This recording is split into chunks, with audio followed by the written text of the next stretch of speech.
Cuando pensamos en Beverly Hills, lo primero que se nos viene a la mente es el glamour, las mansiones lujosas y las familias perfectas que parecen vivir en un mundo completamente distinto al nuestro. Pero detrás de esas paredes impecables también se esconden secretos, tensiones y a veces tragedias imposibles de olvidar.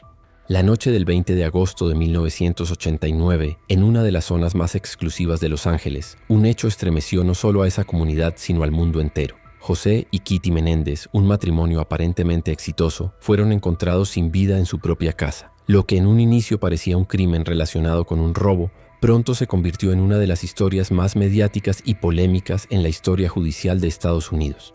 Los responsables resultaron ser nada menos que sus propios hijos, Lyle y Eric Menéndez. Dos jóvenes que tenían todo al alcance de su mano, pero que terminaron convirtiéndose en protagonistas de un juicio que dividió a la opinión pública. ¿Lo hicieron por ambición y dinero? ¿O había detrás años de abuso y silencios que finalmente explotaron en la forma más brutal? En este video vamos a adentrarnos en cada detalle de esta historia. La infancia de los protagonistas, la vida detrás de las puertas cerradas, la noche de los hechos, los juicios televisados que mantuvieron a millones pegados a la pantalla y todas las teorías que aún hoy generan debate. Así que ponte cómodo, porque lo que vas a escuchar es una historia real, llena de matices, contradicciones y preguntas que siguen sin respuesta. Este es el caso de los hermanos Menéndez. Voy a empezar contándote el marco general antes de meternos en las historias personales.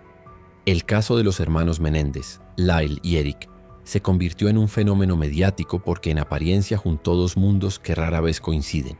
Una familia acomodada de Beverly Hills, el brillo del entretenimiento y al mismo tiempo acusaciones de abuso y una violencia doméstica que explotó en la escena pública el 20 de agosto de 1989, cuando José y Mary Louise Kitty Menéndez fueron asesinados en su casa. Ese choque entre riqueza, secretos familiares y confesiones grabadas hizo que el caso no solo fuera un crimen más.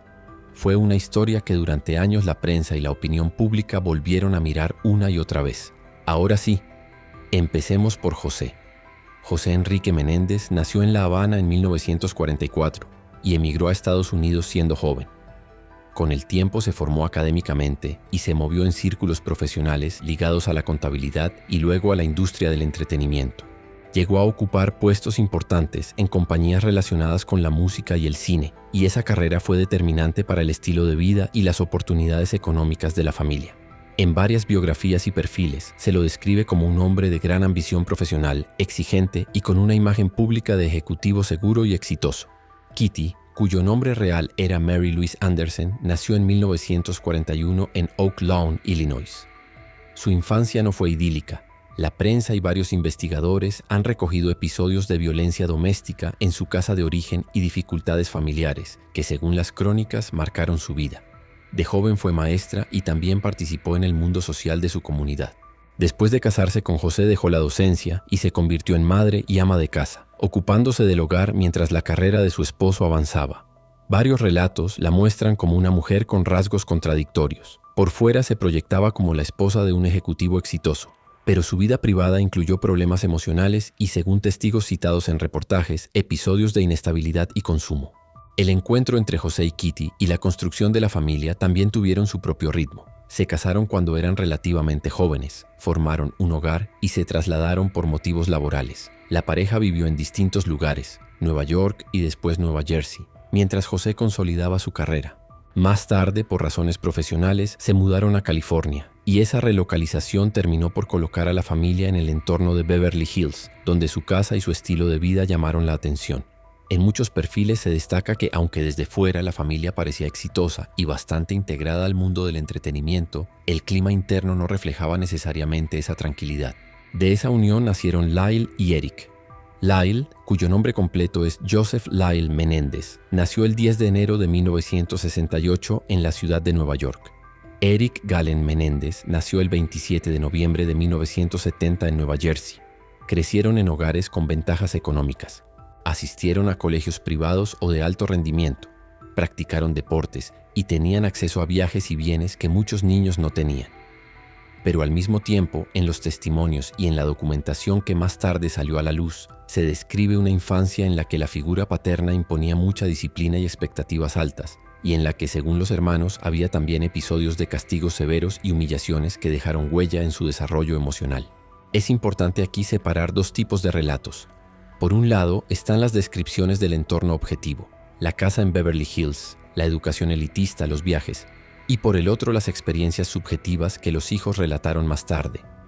En la reconstrucción que hicieron periodistas e investigadores, José aparece como un hombre controlador, perfeccionista en el hogar y en el trabajo.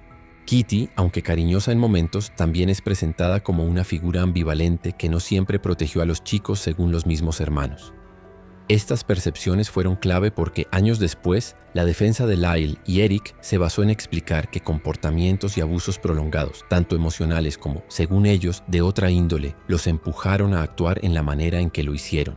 Esa narrativa de los hermanos sobre su infancia fue central en los juicios, aunque no fue aceptada por la fiscalía con la misma fuerza. Hubo debates enormes sobre credibilidad, pruebas y hasta qué punto ciertos testimonios podían ser admitidos en el estrado. Antes de cerrar esta primera parte, quiero recalcar algo que complica aún más el panorama.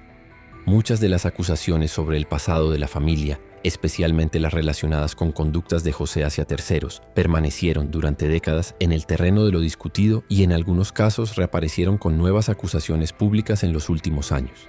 Eso ha reavivado el interés sobre hasta qué punto la versión que dieron los hermanos en su defensa podría tener respaldo fuera de sus propias declaraciones.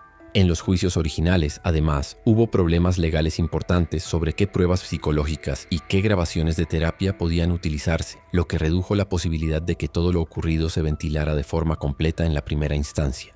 Para entender este caso, tenemos que detenernos en la niñez y adolescencia de los hermanos, porque ahí es donde se empiezan a formar las tensiones que años después estallarían de la forma más inesperada. Lyle Menéndez nació el 10 de enero de 1968 en Nueva York. Era el primogénito y, como suele pasar en muchas familias, sobre él recayó gran parte de las expectativas de los padres, sobre todo de José. Desde pequeño fue descrito como un niño con carácter fuerte, competitivo y en algunos momentos hasta agresivo. José, que había llegado a Estados Unidos como inmigrante cubano y había construido todo a base de esfuerzo y disciplina, tenía muy claro que sus hijos debían reflejar esa misma ambición y determinación. Para Lyle, eso significaba presión constante, tanto en lo académico como en lo deportivo. 2 años después, en 1970, nació Eric en Nueva Jersey. A diferencia de su hermano mayor, Eric tenía una personalidad mucho más sensible. Se le daba bien la escritura y mostraba interés en las artes, pero era más tímido, inseguro y dependiente emocionalmente de la familia. Desde niño sintió la sombra de su hermano sobre él, y la presión de José no ayudaba a que encontrara un espacio propio. Mientras Lyle era más extrovertido, Eric tendía a refugiarse en sí mismo. Y aunque ambos tenían acceso a colegios privados, actividades deportivas y todas las comodidades materiales, no vivían lo que podríamos llamar una infancia tranquila. La relación con José era complicada. Hay testimonios de amigos y personas cercanas que dicen que él imponía un régimen casi militar en casa. José era un hombre brillante y ambicioso, pero también controlador. Esperaba de sus hijos no solo excelencia, sino obediencia absoluta. Para él, las equivocaciones no eran aceptables. Esa presión marcó mucho a Lyle y a Eric. Kitty, su madre, era una figura más ambivalente. Por un lado podía ser muy cariñosa y protectora, pero por otro, tenía episodios de inestabilidad y problemas emocionales. Algunos conocidos la describían como una mujer que había renunciado a sus propios sueños y que encontraba refugio en comportamientos autodestructivos. Para los niños, esa figura materna que podía ser dulce en un momento y distante en otro, generó una sensación constante de inseguridad. Durante su infancia en Nueva Jersey, los Menéndez ya eran conocidos como esa familia perfecta. Un padre exitoso, una madre elegante, 2 hijos educados en colegios privados. Pero en la intimidad, los hermanos comenzaron a mostrar conductas que reflejaban esa tensión. Lyle, por ejemplo, empezó a tener problemas de conducta en la escuela. Era competitivo en extremo, jugaba al tenis con gran habilidad, pero al mismo tiempo no toleraba perder. José lo veía como el heredero de su legado y le exigía resultados inmediatos. Eric, en cambio, se refugió en la escritura y en los deportes como vía de escape. También jugaba al tenis, pero lo hacía más por complacer a su padre que por gusto real. Él quería ser escritor, quería explorar su lado artístico, pero en su casa ese tipo de sueños eran vistos como una pérdida de tiempo. En la adolescencia, la diferencia de personalidades entre ambos se acentuó. Lyle se volvió más desafiante, alguien que buscaba la aprobación de su padre, pero que al mismo tiempo empezaba a experimentar con pequeños actos de rebeldía. Eric, más inseguro, se volvió muy dependiente de Lyle. Esta dinámica de líder y seguidor se convirtió en el eje central de la relación entre los hermanos. Ya en los años de secundaria empezaron los primeros problemas serios. Ambos se vieron envueltos en pequeños robos y situaciones problemáticas. Hay un episodio bastante documentado en el que Lyle y Eric entraron a robar en casas del vecindario y aunque fueron detenidos, José utilizó sus conexiones para evitar que enfrentaran consecuencias legales graves. Este detalle es importante porque nos muestra un patrón. Los hermanos crecieron con la idea de que, sin importar lo que hicieran, sus padres podían protegerlos de las consecuencias. El deporte, especialmente el tenis, era parte fundamental de su vida. José los inscribía en torneos y esperaba que fueran campeones. En el caso de Eric, eso se convirtió en una presión enorme porque no disfrutaba del deporte al nivel que su padre lo exigía. Y cuando no cumplía, venían los regaños, los castigos y la sensación de fracaso constante. En esos años también empezaron a aparecer signos de aislamiento social. Aunque tenían amigos, no eran chicos particularmente populares. Eric, sobre todo, era muy inseguro y tenía dificultad para relacionarse con chicas o integrarse plenamente en grupos sociales. Eso lo llevó a refugiarse aún más en Lyle, y esa dependencia sería clave en lo que vendría después. En resumen, la infancia y adolescencia de Lyle y Eric estuvo marcada por el contraste. Desde fuera parecían privilegiados, con todas las oportunidades, pero desde dentro cargaban con una enorme presión, con una figura paterna dominante y una madre que no lograba ser un soporte estable. Años más tarde, en el juicio, los hermanos contarían que esa niñez estuvo atravesada por abusos constantes y silencios dolorosos que nadie más veía. Y es aquí donde la historia empieza a tomar un giro todavía más complejo, porque lo que parecía ser solo una familia exigente y estricta, según los propios hermanos, en realidad escondía secretos mucho más oscuros. Para finales de los años 80, los hermanos Menéndez ya habían dejado atrás la adolescencia y se encontraban en esa etapa en la que, en teoría, deberían estar construyendo su independencia. Pero en la práctica, la relación con sus padres, y especialmente con José, los mantenía atados a una dinámica familiar muy complicada. Lyle, siendo el mayor, fue quien primero dio el paso hacia la universidad. Ingresó a Princeton, una de las instituciones más prestigiosas del país. Desde fuera parecía un triunfo enorme. El hijo de un inmigrante cubano que había escalado posiciones hasta convertirse en un ejecutivo exitoso, ahora tenía a su primogénito en una de las universidades más importantes del mundo. Era, de alguna manera, la culminación de ese sueño americano que tanto había motivado a José. Pero las apariencias no siempre reflejan la realidad. Lyle no logró adaptarse al nivel académico ni a la presión social de Princeton. Su rendimiento era mediocre y, para colmo, se vio envuelto en problemas de plagio. Fue acusado de copiar un trabajo y eso lo puso en riesgo de ser expulsado. Aunque oficialmente no fue expulsado, lo cierto es que su paso por Princeton quedó marcado por el escándalo y por la sensación de que no estaba a la altura de las expectativas. Ese fracaso no solo lo afectó a él, sino que intensificó la decepción de José, que veía en Lyle el heredero de sus ambiciones. Mientras tanto, Eric seguía un camino distinto. No logró entrar a una universidad tan prestigiosa como su hermano, y en general su desempeño académico era débil. Lo suyo nunca fue lo académico, pero tampoco tenía la fuerza de carácter para enfrentarse a su padre y defender su vocación artística. A pesar de que soñaba con ser escritor y con dedicarse a proyectos creativos, estaba atrapado en un entorno donde solo valía la excelencia en los términos que José imponía. Ambos, sin embargo, mantenían una fuerte conexión con el tenis.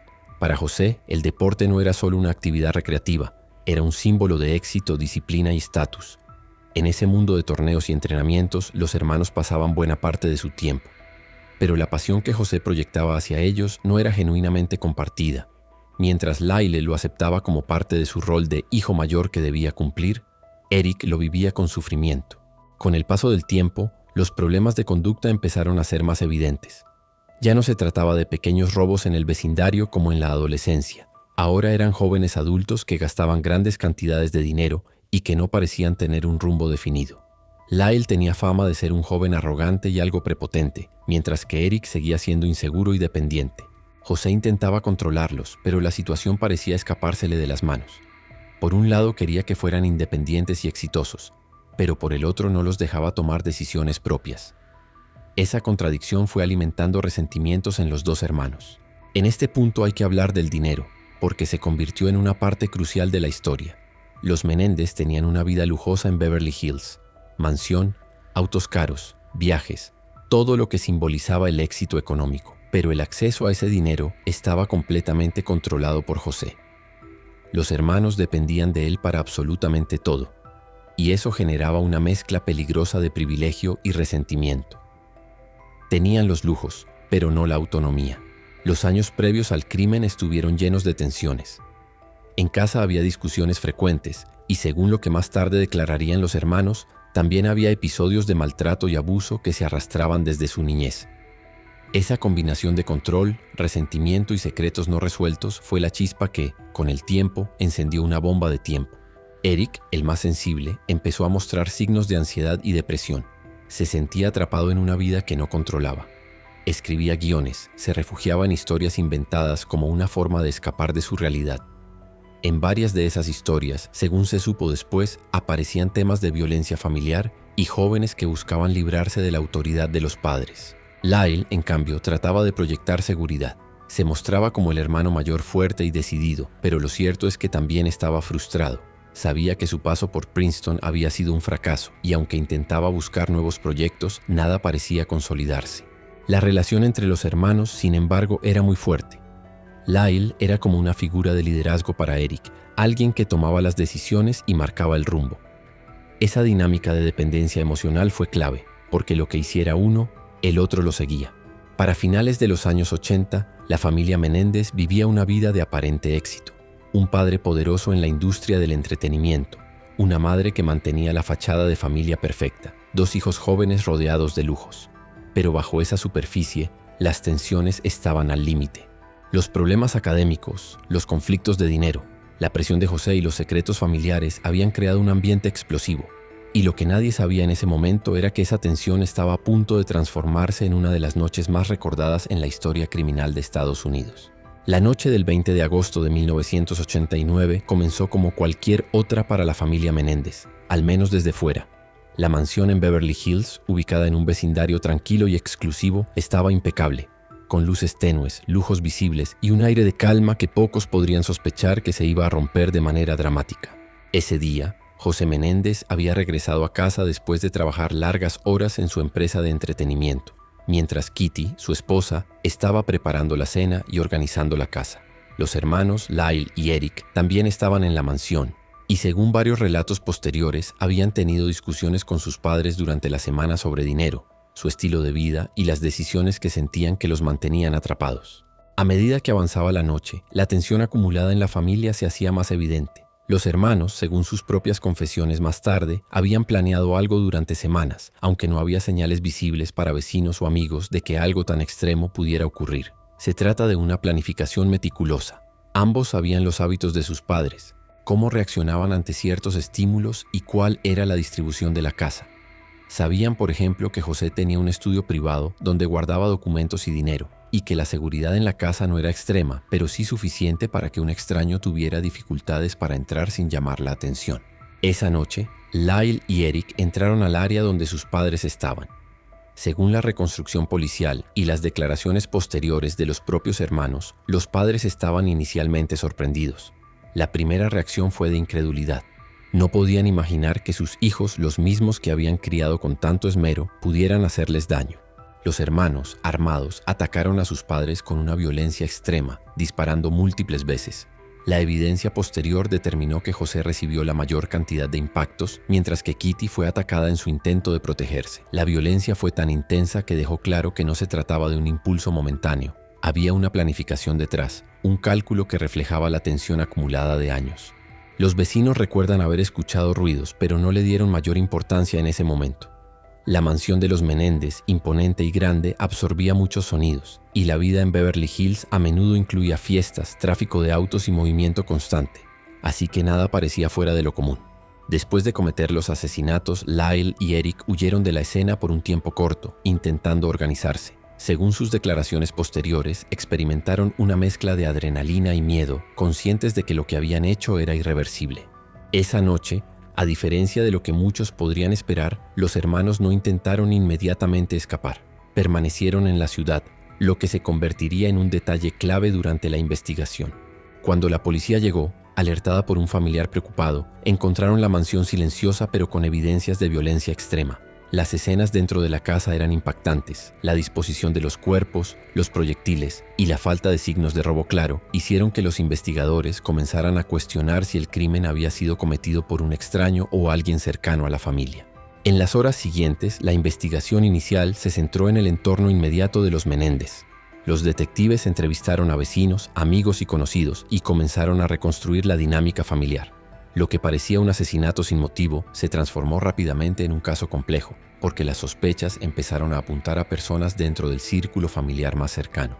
Lo que hace esta noche tan impactante, además de la violencia, es que el motivo nunca fue evidente a simple vista. No había señales de robo, no había huellas de disputa externa y los vecinos no habían escuchado gritos prolongados. Todo apuntaba a un acto cuidadosamente planeado, perpetrado por alguien que conocía la casa, los hábitos de las víctimas y la psicología de cada uno de los miembros de la familia. Esa noche cambió para siempre la vida de Lyle y Eric, quienes en cuestión de horas pasarían de ser hijos con problemas familiares a los principales sospechosos de uno de los crímenes más comentados de la historia estadounidense. Las imágenes de la mansión, las patrullas de policía y los primeros reportajes en los medios empezaron a crear el fenómeno mediático que luego se mantendría durante todo el juicio y más allá. Después de la noche del 20 de agosto de 1989, la policía de Beverly Hills comenzó a trabajar en un escenario que a simple vista parecía confuso. La mansión de los Menéndez estaba impecable por fuera, sin señales de allanamiento, pero dentro los detectives encontraron un escenario de violencia extrema. José y Kitty habían sido asesinados con múltiples disparos, pero nada parecía haber sido robado. La ausencia de un móvil evidente hizo que los investigadores consideraran de inmediato que alguien cercano a la familia podría estar involucrado. Al principio, la investigación se centró en el círculo de amigos, empleados domésticos y conocidos de los Menéndez. Había varias personas que tenían acceso a la casa, incluyendo a la niñera y al personal de limpieza. Se realizaron entrevistas, se recolectaron huellas, se revisaron registros financieros y se examinó minuciosamente cada rincón de la casa. La policía buscaba un patrón que explicara cómo alguien podía ejecutar un crimen tan violento y no dejar evidencia de robo o escape evidente. Sin embargo, pronto comenzaron a surgir indicios que apuntaban hacia los propios hijos. Entre ellos, pequeñas contradicciones en sus relatos y actitudes que llamaron la atención de los investigadores. Los hermanos Lyle y Eric parecían sorprendidos, pero también, según varios testimonios, mostraban comportamientos que no eran consistentes con el shock que normalmente acompaña la pérdida repentina de los padres. Además, la gran dependencia económica y emocional que tenían con sus padres generó sospechas. Si alguien dentro de la familia había cometido el crimen, ellos eran los primeros en la lista.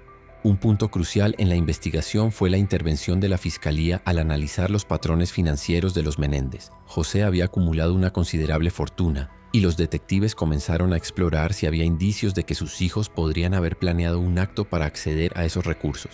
Aunque la narrativa inicial de la policía no descartaba completamente un móvil económico, no había pruebas contundentes. No se encontraron planes de escape, no se detectaron movimientos inusuales de dinero, ni había evidencia de que alguien estuviera presionando a los hermanos para obtener herencias. El caso dio un giro cuando la policía descubrió grabaciones de terapia familiar. Los hermanos habían estado asistiendo a sesiones de psicoterapia y en varias de esas grabaciones hablaban abiertamente sobre los abusos que, según ellos, habían sufrido durante años. Lyle y Eric describían episodios de humillación, intimidación y violencia por parte de José, así como la incapacidad de Kitty para protegerlos. Estas grabaciones fueron clave porque proporcionaban una narrativa alternativa. No se trataba de hijos codiciosos, sino de jóvenes que habían vivido años de abuso y tensión extrema. La fiscalía, por supuesto, se enfrentó a un gran desafío: demostrar que los hermanos habían cometido un crimen premeditado por motivos económicos. El equipo legal de los Menéndez, en cambio, argumentó que el acto fue el resultado de años de abuso y miedo, y que en ese momento los hermanos actuaron bajo un estado psicológico alterado, producto de la opresión que habían vivido en la familia. Esta disputa entre el móvil económico y el abuso psicológico se convirtió en el centro de todo el juicio y del interés mediático. La cobertura de prensa, desde los primeros días, fue intensa. Cada detalle de la familia, cada testimonio de vecinos y amigos, cada fotografía de la mansión fue analizada y difundida. Los medios comenzaron a retratar a Lyle y Eric como los hijos que mataron a sus padres ricos, mientras otros informes daban espacio a la narrativa de abuso, generando debates encendidos entre psicólogos, abogados y público en general.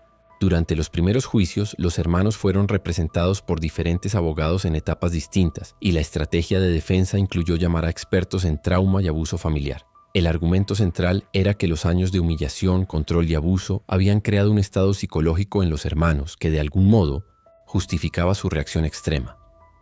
Por otro lado, la Fiscalía presentó testimonios sobre planificación, compra de armas y grabaciones que indicaban premeditación, reforzando la idea de que el crimen estaba motivado por codicia.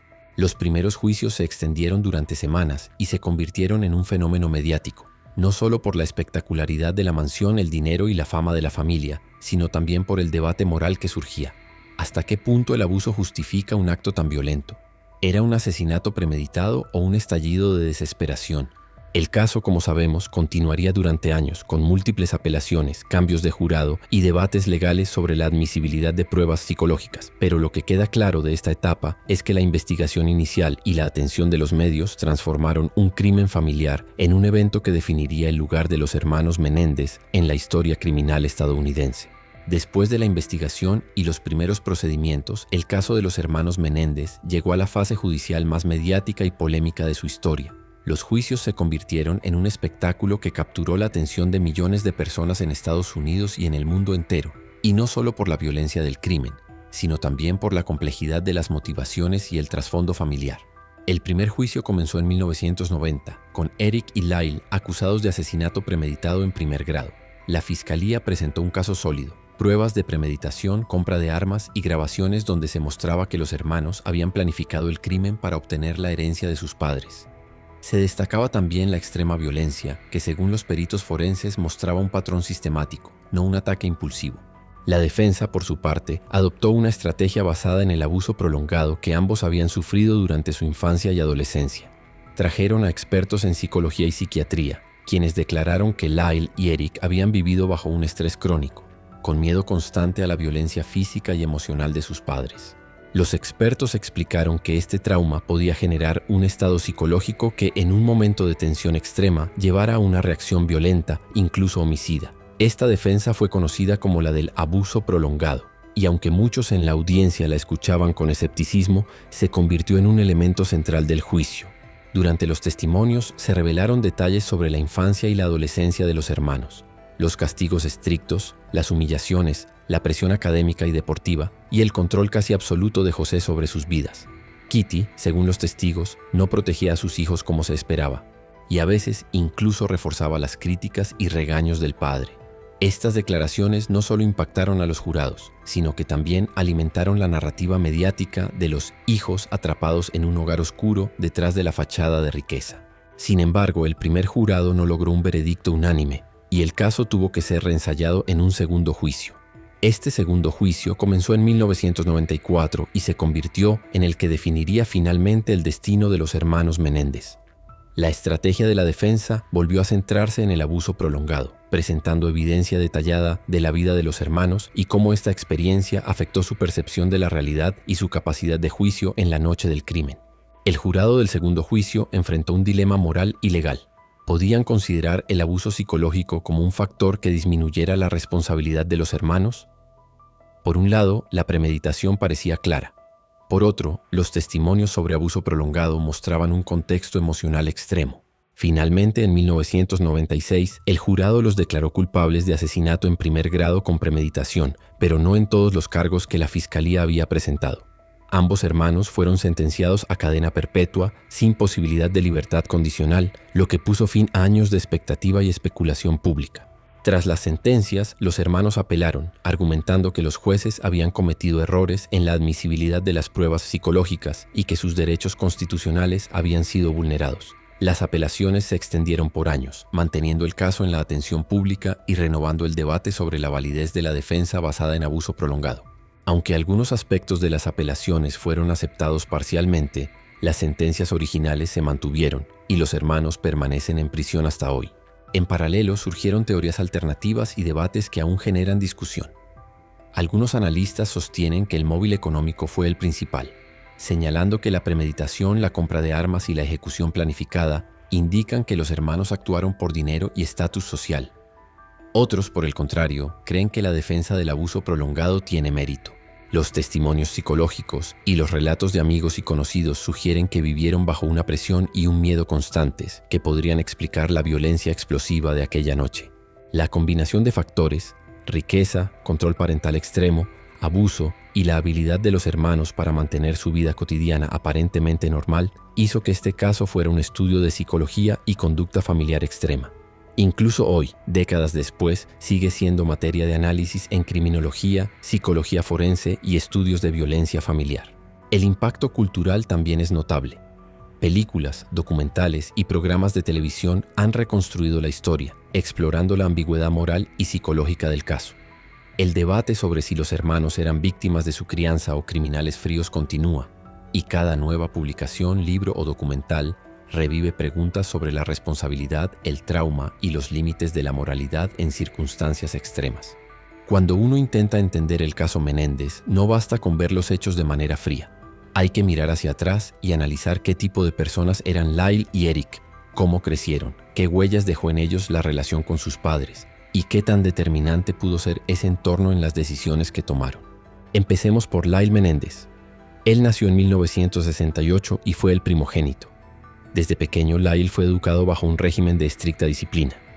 José, su padre, veía en él al heredero directo de sus logros, el encargado de seguir con el prestigio y con las expectativas familiares.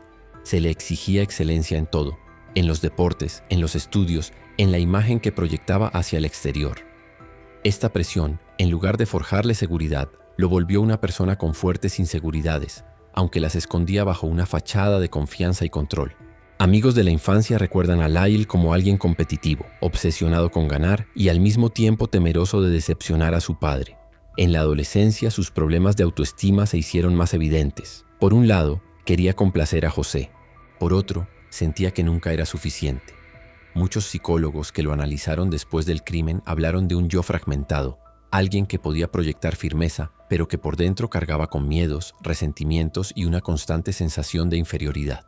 Ahora hablemos de Eric Menéndez, nacido en 1970. Si Lyle era el hijo al que José le exigía resultados y logros visibles, Eric era el más sensible, el más artístico y también el más vulnerable. Desde niño mostró interés en la escritura, en actividades creativas y no tenía la misma fortaleza en deportes que su hermano. Esta diferencia lo convirtió en un blanco aún más duro de la crítica paterna.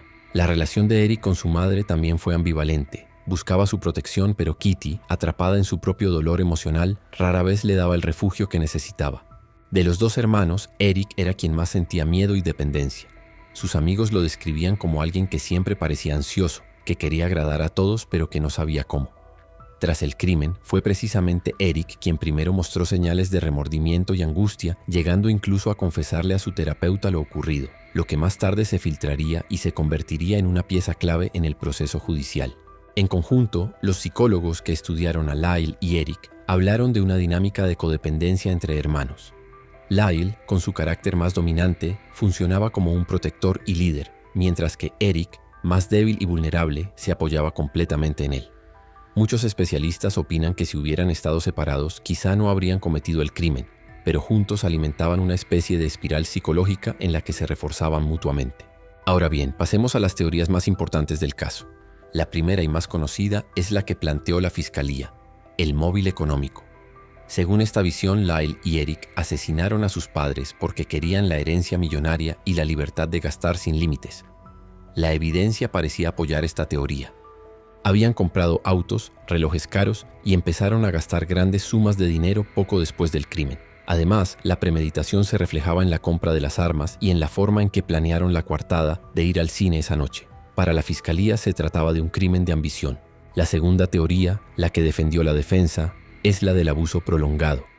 En este marco, los hermanos no actuaron por dinero, sino por un miedo crónico a sus padres, especialmente a su padre, y por años de humillaciones, presiones y maltrato psicológico que los habían llevado a un estado de desesperación. Bajo esta mirada, lo que ocurrió aquella noche fue una explosión de todo ese dolor acumulado, un acto desesperado de liberación más que un asesinato planificado con frialdad. Una tercera teoría es más intermedia. Plantea que ambas cosas coexistían. Sí había un ambiente de abuso y presión, pero también había una atracción muy fuerte hacia la vida de lujos y comodidades. En este punto de vista, los hermanos pudieron sentir que eliminar a sus padres no solo los libraba de una vida de miedo, sino que además les aseguraba la libertad económica. Por último, hay quienes creen que la explicación no es tan clara, que el caso es una mezcla compleja de traumas, inseguridades, ambiciones y errores fatales. En este enfoque, más que verlos como villanos fríos o como víctimas absolutas, se les observa como seres humanos atrapados en una familia disfuncional, con heridas profundas y decisiones terribles. El impacto cultural del caso también alimentó estas teorías. Durante los 90, los medios presentaban a los hermanos como monstruos millonarios que habían acabado con sus padres por codicia. Pero con el paso del tiempo y con más testimonios sobre el posible abuso, una parte del público comenzó a verlos bajo otra luz, como jóvenes dañados que habían actuado bajo un estado de miedo insoportable. En conclusión, la psicología de los hermanos y las teorías sobre el caso dejan más preguntas que respuestas. ¿Fue dinero? ¿Fue miedo? ¿Fue una combinación de ambos? Y lo más inquietante, ¿cómo puede una familia aparentemente perfecta, viviendo en una mansión de Beverly Hills, esconder una tragedia tan oscura detrás de puertas cerradas? Cuando terminó el segundo juicio en 1996 y Lyle y Eric fueron condenados a cadena perpetua sin derecho a libertad condicional, parecía que la historia se cerraba allí. Pero la verdad es que el caso de los hermanos Menéndez nunca dejó de estar presente en la cultura popular y en la conversación pública. Desde el primer momento, el juicio fue un espectáculo mediático. Millones de personas seguían los noticieros, los titulares de los periódicos y sobre todo las transmisiones televisadas. Fue uno de los primeros casos judiciales que realmente mostró cómo la justicia podía convertirse en entretenimiento. Las cámaras en la sala del tribunal transformaron a los hermanos en figuras públicas, no solo acusados de un crimen, sino también protagonistas de una narrativa que la prensa moldeaba día a día. Los 90 fueron una época de juicios mediáticos en Estados Unidos. Poco después del caso Menéndez, vendría el juicio de O.J. Simpson, y ambos se convirtieron en referentes de cómo el público consumía estas historias como si fueran series de televisión en vivo. En ese sentido, los hermanos Menéndez abrieron la puerta a un nuevo tipo de televisión de juicios, donde la vida real superaba a la ficción. Con el paso de los años, la imagen pública de los hermanos fue cambiando. Al principio eran vistos casi como villanos de telenovela, dos jóvenes millonarios que habían eliminado a sus padres por codicia. Pero conforme surgieron más testimonios, documentales y entrevistas sobre la dinámica familiar, empezó a crecer una corriente de opinión que los veía como víctimas de un hogar profundamente disfuncional. En prisión, tanto Lyle como Eric han tratado de rehacer sus vidas dentro de lo que se puede. Lyle se casó 2 veces mientras estaba encarcelado. La primera con Anna Erickson, una modelo con la que terminó divorciándose, y más tarde con Rebecca Sneed, con quien sigue casado. Eric también se casó en prisión, en su caso con Tammy Ruth Saccoman, quien lo ha apoyado durante décadas y ha sido muy vocal sobre su inocencia en el sentido moral del caso. Los hermanos no están en la misma prisión, pero han podido mantener contacto limitado a través de cartas y ocasionalmente visitas organizadas. En varias entrevistas han asegurado que, aunque no se sienten libres, al menos ya no viven bajo el miedo constante que experimentaban en la casa familiar. El legado del caso también se refleja en la cultura pop. Se han hecho documentales, programas especiales y dramatizaciones. Una de las más conocidas es la serie Law and Order: True Crime, The Menendez Murders, estrenada en 2017, que recreó los juicios con un enfoque particular en la teoría del abuso familiar. También plataformas como Netflix y Hulu han producido documentales recientes que vuelven a analizar la historia, dándole espacio a testimonios de amigos, psicólogos y abogados que trabajaron en el caso.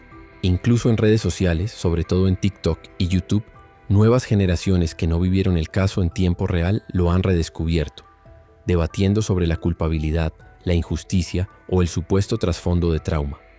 Muchos usuarios han señalado que, en un contexto actual donde la sociedad habla más abiertamente sobre salud mental, violencia psicológica y abuso familiar, la historia de los Menéndez se entiende de otra manera. Ahora bien, la pregunta central sigue sin respuesta definitiva. ¿Fueron Lyle y Eric fríos asesinos que actuaron por codicia, o jóvenes desesperados que veían a sus padres como una amenaza insoportable? Quizá la verdad se encuentra en algún punto intermedio. Lo cierto es que el caso se convirtió en un espejo de los dilemas sociales. La dificultad de hablar de abuso dentro de familias aparentemente perfectas, la fascinación mediática por los juicios televisados y el debate eterno sobre hasta qué punto el entorno puede moldear las decisiones más extremas de una persona. Hoy, más de 3 décadas después, el apellido Menéndez sigue generando titulares. no por nuevos crímenes, sino porque su historia se ha convertido en un símbolo de contradicciones, riqueza y sufrimiento, éxito y vacío, familia y ruptura total. Y quizás lo más inquietante de todo es la pregunta que nos queda a nosotros como espectadores. ¿Qué haríamos si estuviéramos en los zapatos de Lyle y Eric? ¿Hubiéramos buscado otra salida? ¿O el peso de tantos años de miedo y presión nos habría llevado a un final igual de trágico?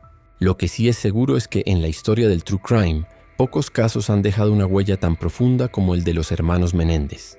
Y hasta aquí llegamos con el caso de los hermanos Menéndez, una historia que sin duda sigue dando mucho de qué hablar y que nos deja más preguntas que respuestas. Me encantaría saber qué opinas tú.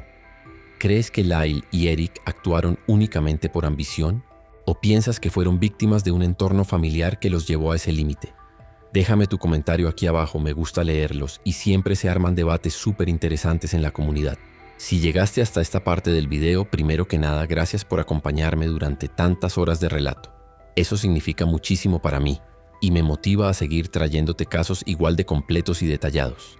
Y si eres nuevo por aquí, te invito a que te suscribas al canal y actives la campanita de notificaciones, porque cada semana subo historias de True Crime con el mismo estilo narrativo cronológico y lleno de detalles. Créeme, vienen casos todavía más impactantes que no te vas a querer perder. Además, si este video te atrapó, seguramente también te van a interesar otros que ya están en el canal, así que suscríbete, comparte este video con alguien a quien le gusten este tipo de historias y nos vemos muy pronto en un nuevo caso.